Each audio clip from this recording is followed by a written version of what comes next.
Hello po. Sino po si Ma'am Joshua? Ako po. Ay, kayo may deliver po kami para sa inyo.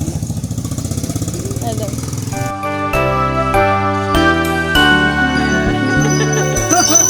Happy birthday, Ma'am Joshua! So, bago po ang lahat, kami po ipapakilala muna. Kami po ay from Zoe's Car Surprise Delivery. So, may kumontak po sa amin na isa sa nagmamahal po sa inyo para po i-surprise kayo ngayon yung inyong kaarawan. Sa palagay niyo, Ma'am, sino po kaya yon? Si Ate Lynn po.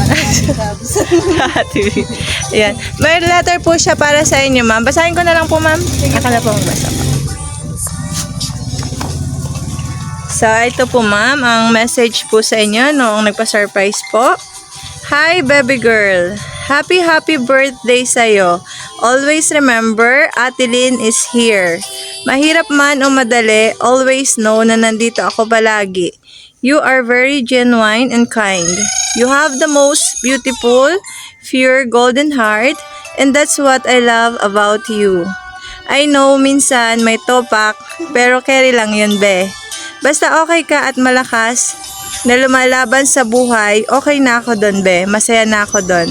Happy 20th birthday again, baby girl.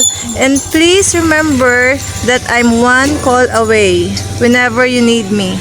Wala na akong masabi pa kasi alam mo naman nalalab kita, paupot. From Ate Taba na maganda.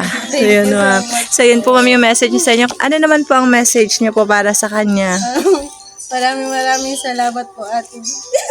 Naiiyak na si Ma'am. Kahit ako. First time ko po ito. Na-surprise talaga kayo, Ma'am. Hindi niyo po talaga, wala talaga, Ma'am, na ano.